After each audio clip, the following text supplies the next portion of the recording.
another episode of the Garment Decorators podcast. Today, Andy and I are going to be talking about heat printing on site at events. So about a month ago, I think it was, we went up to London with Heated Words, who were putting on an activation in one of the stores up there at Waste London. And it was really great to see them using the equipment to portray sort of their message and their story of what their project is all about. And we do have a little interview that we did, or Andy did, with them when we were at the store that we're going to play in the second half of this podcast. But just for a bit of context, I wanted to talk about heat printing on site, and for anybody that maybe for this year is sort of thinking of doing that with their business, we could talk about why it would be a good option for them and how they can get started, basically. Yeah, I think as you start to plan out your 2024, especially for those that do on-site printing or event printing, is now's the time to start thinking about it. Is what equipment do I need? How do I want to run it? What can I do differently? I think I always see especially with like music events and even some of the bigger festivals, or any festivals. I mean, there's a lot of festivals in the UK. Again, I don't have any stats to go with that, but once it gets into like April, May, there's a festival in every county on every weekend. Yeah. So there's a big heat printing opportunity. But there's always loads of waste that goes with. I mean, no pun intended, I guess, because we're talking about an event at Waste London, but. I didn't even make that connection until you just said that. But there is always like loads of t-shirts left over because pre-printed ones, they're just essentially, what they're going to do, go in landfill, I suppose, which we don't really want to see either, because it's not a good use of finances, it's not a good use of time, materials, and especially with something like direct-to-film transfers, where you can hot peel them after 10-12 seconds, is actually, you can just easily heat print on demand. And even with the Heated Words ones, when they were doing flock letters, and they were die cut letters that they're having to place each one, and they could be doing 14 at a time, they were still doing it really quickly. So you could very easily do, even on like a large scale event like Glastonbury or Reading or Leeds Festival, you could still do print on demand at one of those events, because it's only easily. You're not really taking that much more equipment with you, but the actual amount of wasted t-shirts is nil, because you can just sell those t-shirts back, use them for a different event, or keep them for next year, because black is black each year anyway. As long as you store them out of the sun, they'll be just as good the following year. Yeah, and obviously there's no point pre-printing all of them to then not sell them, because if you are printing for a festival, for example, they're all dated. Yeah. So the second that event is over, people then don't have an interest in buying them. So I suppose it's a slightly different story if you're selling your brand garments and they're going to be the same throughout the year. But even in that scenario, I still personally think there's something quite special about having something printed at the event you go to, like having it made for you at that event is almost like a memory or experience, that kind of thing. Yeah, well, you can kind of do a bit of both. If it's a brand, you could always pre-print a certain amount, or here's how many I sold last year, I'll do pre-print that amount, but I'll also take a heat press and some extra transfers in case I get an extra 10% of business because people are coming back, or I do a better job this year. But it also means if you've done it, you pick a design you like, that just didn't work, you don't have to wait. All you're going to do is you might throw away the transfers, or you might just put them into storage and use them on a different project a different day, but you've not wasted the £2-3 per person per t-shirt as well to go with it. Yeah. And I suppose you could always take, like you say, pre-print the designs that you know are popular and successful, but then also do the personalisation at the store. So rather than topping up your inventory, you could also add like the date or someone's name, or a bit like what Heated Words were doing. They were sort of letting people pick what they wanted it to say on the t-shirt, as well as pick from one of 3 designs kind of things. There's multiple ways you can do it. Which you could charge more money for as well. You could charge an extra couple of pounds to put... If you made each t-shirt different, that's kind of quite a nice USP for what you're doing at the event as well. Yeah, no one else is ever going to have the exact same t-shirt as you. No, and it's really easy to get a good setup as well, because literally all you need is a heat press. I would go a max press or an auto open heat press are the best ones, and I'd probably have it on a caddy stand, a tabletop caddy stand. Okay. Because it'll just be easy. You want that threadability still, but you don't want to take up lots of room. And then just need either a roll of direct-to-film transfers or just a pack of ultra colour, 1 to 5 colour screen, whatever it is. Definitely pre-cut. Pre-cut, yeah. Or if you have it on the roll and you've done it neatly, you can just kind of keep pulling the roll. Like you could almost put like on a like one of those like kitchen roll holders, like a butcher paper holder, and just keep pulling them off and cut them when you need them. But that's all you need to do. And we saw it. We remember at Print My Own Promotion in 2023, we did it for Bella Canvas. They had the same design. Yes. The spray paint was in on the t-shirts, so they just had a roll that they just reeled off, cut one design off, fused it, and then gave it to him, and he painted it around the outside. That was really cool as well. See, that's another way of doing it, another example, sorry, of activation on site. It doesn't always have to just be, you know, this what other people have done, like the same one design, one t-shirt kind of thing. Yeah, you know, and get creative. That's what they do at the Super Bowl. You know, we were the ones doing it for them. Is that, you know, maybe there's something in that, perhaps, if that's what one of the biggest sports in the world chooses to do for their on-site activation, that maybe everyone should do it. But that was because they wanted to customise everything. And to be honest with you, transfers are going to get the best finish as well. So if someone is going to put that t-shirt straight away and wear it all day, you want something that's thin and smooth. So I'm going to have to dry. Yeah, especially in the summer as well. You don't want that thick, like DTG print that sometimes can be a bit bulky, especially if you're doing volume of them. Yeah. They don't always feel that nice to wear, but Especially a nice transfer on there, it will feel much better. Yeah, it's almost like it's instant, isn't it? I mean, I know obviously we say don't wash it for a couple of days, but you can tell them that, like, but you can wear it from the day that you physically print it at the event. You know, and it doesn't just have to be t-shirts. It could be anything. You could do the hoodies as well. You could do any accessories like hats at events are a really great way to do it. Take the 360. I mean, it takes marginally longer. If you're just doing a transfer, it's still only going to be like 12 to 20 seconds. But even putting patches on can just take 45 seconds and then it's done. But then everyone at a summer festival wants a hat, and so many people forget the hat. Well, they'll see a cooler one because they've not seen what you can do with a 360 before. They don't know it's a thing. They're like, wow, I'll have one of those, and you'll have a captive audience, so you can charge more money for it as well. Yeah, you just bin off the one that they're currently wearing and chuck the new one on. Yeah, just, add to their collection. When we were spoken about that before, about how people in the UK have multiple hats now. For different occasions. Different occasions. Festivals or events were nice. They're a nice souvenir to bring back from that. You can wear again and again, but don't feel like they don't date because of it. Yeah. I think as well with the 360, you just said, it takes, obviously 45 seconds is longer than the 10 or 12 second transfer fuse, but even for us as printers that seems longer. But then if you're walking along at a festival and you see get custom hat in under a minute, that's nothing, is it? That still seems... Plus so you can, because the 360 is so small, you could take 2 or 3 to an event, so it's not really like 45 seconds every single time. It's 45 seconds per person, but you could do 3 at a time. Yeah. So you're actually using quite good efficiency still, and you can get through multiple people at a time. So it's kind of still only like 15 seconds per person, because you could just go 1, 2, 3, and then it's all done. Next 3, all done. Move on. That line will go down super quickly. Exactly. So it's still possible to get that done. But your profit margin at a festival or an event, I mean, you could be looking at sort of £25-30 a hat profit. I mean, minimum. Profit. I was going to say cost. I was like, minimum. You'd sell them for a lot more. Yeah, some of the high-end ones, I've seen them just a normal hat with a patch. You do with a 360 for like 70, 80. Yeah. There's nothing special about them. They're just, people have they're all in a great, positive, emotional place when they're at events and like excited. I want something. Yeah. And because a little bit more carefree, maybe. Just worry about that tomorrow. 2 clicks on your iPhone and you paid for it.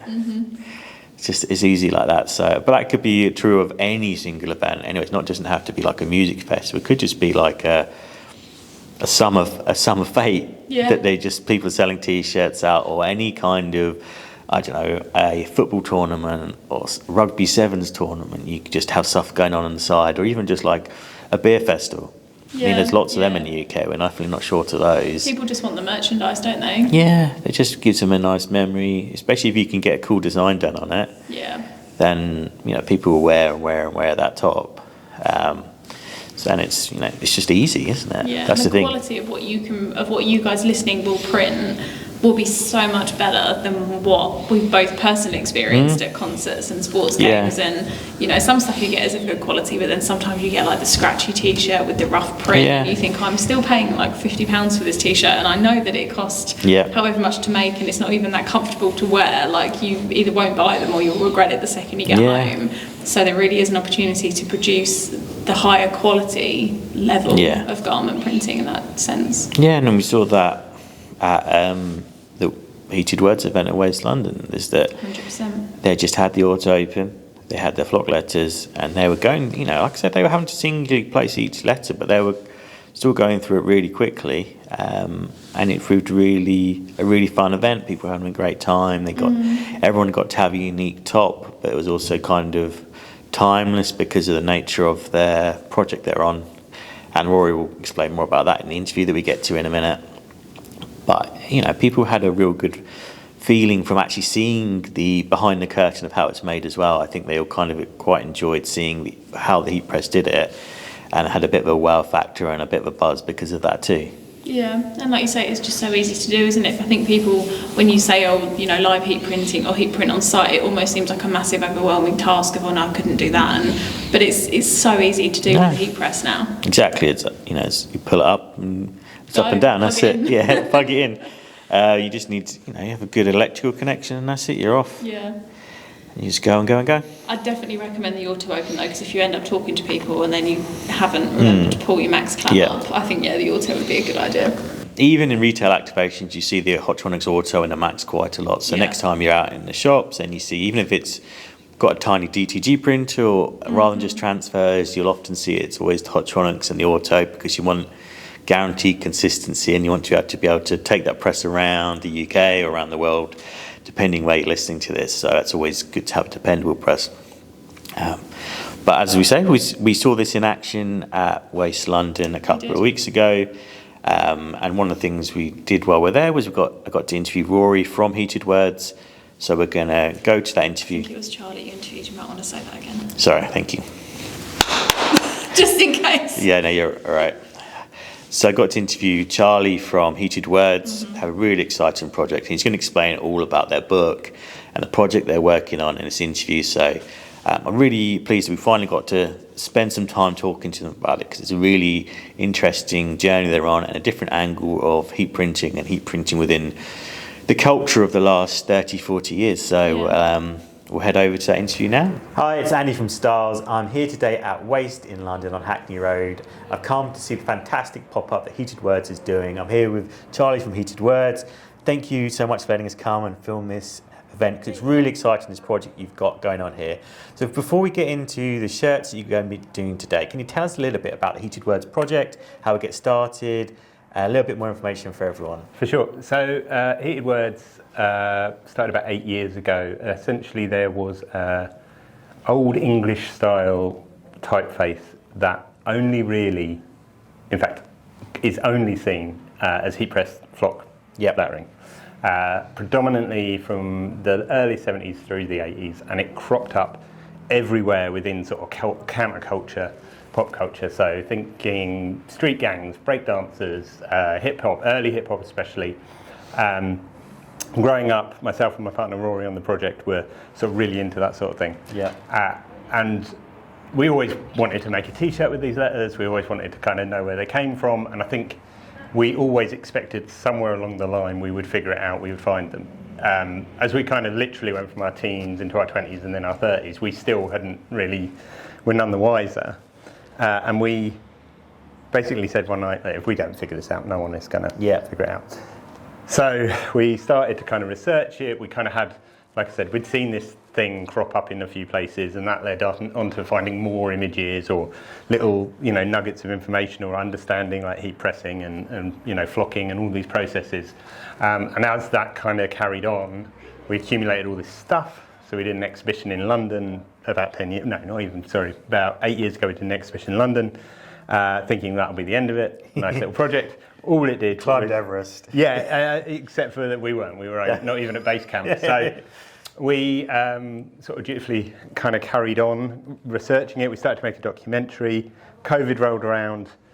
we had all these assets, we had all this information, and we pivoted into doing a book. Rory, my partner on the project, is a art director, creative director, and so it was quite, something that kind of came quite naturally. So the book came out earlier in the year. I think it was about 280 pages, about 300 images, about 90,000 words of copy. Really delves into not only the history of the typeface as best as we could kind of understand it, but also typography, where, going back to the original roots of typography in black letter and, monks in the 1400s, the original kind of Gutenberg Bible kind of stuff. Goes into heat pressing and iron-on lettering and how that kind of came about. It goes on to it talks about, where this idea of like embellishing clothes, personalising clothes, especially with lettering, but kind of with everything kind of came from, which is obviously a huge part of 20th century culture, but it really, and 21st century culture, but it really kind of didn't start until the 20th century. So it kind of runs a gamut, and we always say that letters are a red thread that kind of run through culture.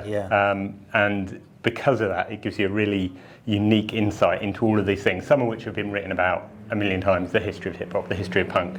We kind of tie them all together, and it's been really, really well received. We're really excited. Yeah, we were fascinated when we heard about it, because obviously, as one of the originators of heat transfer vinyl, and actually the first thing we ever did as a business in the 1930s was die-cut flock lettering. So for us, we're like, we were loving it. This is the nerdy stuff that we love to talk about.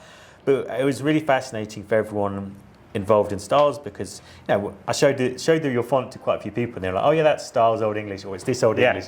And then you get to reading your book and looking at it like, no, it's really not. But like you say, this red thread that's gone through, there is a very specific version of that font, and it's not what everyone else thinks it is. It's a familiarity that everyone has it. And I know when we first spoke, I was like, yeah, I know that font. I recognise it. I could not tell you where I first saw it, but I know I've always known it. Yeah, exactly. And, again, so when we first started this, you would ask people, or you would Google it, and you would find, there's a website called What the Font, I think it was, and they would have people would write down, oh, it is this. And it's like, well, that isn't right. I know that's not right. And so that kind of pushed us on. But it does look like a lot of things.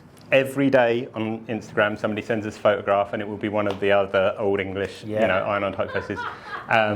Which is, funny, and sometimes it's nothing like it whatsoever, which, goes to show. I think some people pay attention a little bit more than others. But, a huge part early on was brands like yours, kind of getting in touch with them, seeing if they knew anything, but also, trying to get hold of old catalogues, get hold of, anything we could find to kind of try and understand, the kind of history of these letters and where they came from. And as I said, that whole kind of world, that process, because everything we learned kind of is another step on the journey, really. Yeah, there's certain letters you're like, that's not far off, but then there's others you're like, that's not even close, is it? Yeah, completely. I mean, the letters don't make sense. There's a mix of upper and lowercase lettering. If you look at them, they're not balanced. The traditional typography, everything is kind of harmonised, and there's a lot of effort put into making sure that things kind of mirror each other. This isn't like that, and people have tried to recreate it as a traditional typeface, as a font. It doesn't work because they always attempt to, make it very uniform, and that's the one thing it isn't. Right. And it's kind of goes perhaps against what you guys do, but like even the application of it has to be a certain kind of shoddiness to it. This was done in kind of like probably not the most. Polished of kind of establishments back in the day. So it was quick. The people were just getting it done. So people having their ears pierced with needles in the other corner of the room. Yeah. And also things like we've run out of W's. All right, we'll turn the M upside down. Or we haven't got any N's left. Or we'll use a U. Or we haven't got any I's. We'll just chop a bit off of this. We don't have an exclamation mark. Or we'll make one. All of that is again quite unique to this typeface. Like you don't see that much elsewhere. So. Yeah, and again, the other thing is geographically, it's predominantly East Coast America as well. So that's something that we didn't necessarily appreciate early on, and it's kind of it's very much a geographic story as well. Yeah, so I hope one day you'll be in New York or somewhere, and you'll be like go into a little back shop like a vintage store, and you're like, there's the die cutting machine with all the letters. I mean, we did find I found a company which had a very promising name. So they, you don't have to put it on there, but they were called Athletic Dyco. And that's what they did. And they were operated from like the 60s through to the 80s. And I found the nephew of the guy, and he was like, "That looks like one of ours." And I pushed him. He never got back to me. But looks like one of ours. Well, it could look like a lot of things, right? So who knows? We have a lot of information, some of which came to light after the book about, possibly who the manufacturer was. And it was a bit of a backyard, kind of operation, which we would always assumed. Whether we'll ever really figure it out, I mean, we can always find out who made them. That's another, not necessarily who designed it. We don't really know, and we'll probably never really get the full story now because some of the people we need to talk to aren't around anymore. No. Finding things. We thought the story was solved when we found the guy, who the main guy you would get them off of in Brooklyn. We kind of managed to track him down, which actually ultimately wasn't as hard as we thought it would be. Mm-hmm. But he could only just about remember where he got them from, right? And he definitely didn't have any contact. I mean, we're talking 30, 40 years ago now. So I suppose if you're living in that moment of culture, it's not necessarily something you take it for granted, probably, don't you? Yeah, 100%. I think a lot of the people even that we connected with about the book, we want to use this image. Oh, okay. Do they still have the image? We might have found it online, and it'd be a tiny little low resolution JPEG shot on a crappy phone. They actually don't have the original, or they might not have, might have been a friend of a friend trying to track down those original images, because for those people it was a snapshot and it wasn't necessarily something they really thought about. Mm-hmm. And they certainly, like everything, to the point where it became passé, like it wasn't cool anymore to do that, and people moved away from it, so they probably wouldn't have kind of kept those things. And the same with the garments. I mean, we've been fortunate enough to get about 20 original garments or collect them over time. Sometimes people have got in touch with us, but the majority of me just sourcing them. But very few of them are what we call them civilian garments. They're not the ones that are famous or that are in any of the photos, really. There'll be very personal ones for people's birthdays or whatever. So it is sort of by its very nature, it's quite fleeting. It doesn't hang around. I think that's quite interesting and as well, I know from reading your book, there's been a few other brands that have tried to create it, because it's still. I know you talk about the hip hop and the punk rock, but actually there's, even in the last sort of 5-10 years, there's been moments where people tried to capture it but not quite got there as well. 100%. I mean, some people have done a better job than others, but what we see is, especially within streetwear, so brands like Supreme that have obviously been a huge influence on fashion within the last 20 years, they, from New York, a great way for them to sort of represent street, or their kind of roots and things like that, is to utilise this typeface, and they did a brilliant job, and we go into it in the book, and we talk to the designer of recreating it, but they didn't have original letters to kind of pull from. So some people do a better job than others, but that is all part of the story, even when we've recreated it and things like that, ours is not going to be necessarily 100% accurate, and even within, we have multiple original letters, and a lot of them you can take different letters, and they're not actually the same. The very process of making the dyes and everything, dyes spread over time, they blunt. Mm-hmm. If you're just copying one letter to another letter and you don't have the original, then there's like of dyes. Generational degradation, all that kind of stuff. So I mean, it's an analog process. And then so today we're in Waste on Hackney Road. Kind of one of the next phases of the font and the heated words journey. So can you tell us a little bit about what you're doing here today, as you're kind of spreading maybe onto the next generation, and another part of this weaving story? For sure. So we, since the book came out, even before the book, we've done these pop-ups where we have our own version of the lettering that we produced, and we invite people to come in, and we'll make sure. So it's basically replicating the original process, and we do it as kind of traditionally as possible. We lay the letters down, we do it. There's no nothing's done digitally, nothing's done beforehand. We do it all live on the night. And tonight we're doing it at Waste in London, which is a great store. Waste is very much rooted in sort of DIY culture, zines, that kind of thing. So it's a really good kind of connection there to what the book is all about. And it's a great location. It's on Hackney Road in London. We're excited to be here. It's kind of a pop-up. We've done other events that have been more kind of exhibition based, or have been more around the content within the book, but this is really more about just kind of making some t-shirts and having some fun. Roots. Yeah, exactly. So well, thank you very much for sharing that story. I think it's fascinating. I'd encourage everyone to check out the book if you can. I've got a copy of it and read it, and it's really, really interesting. For garment decorating nerds, this is a must because it's just it's a real journey to this. It's not just a case of, it's not just pretty pictures, it's trailing this whole thread through, which I think is really interesting. I encourage everyone to follow Heated Words on Instagram.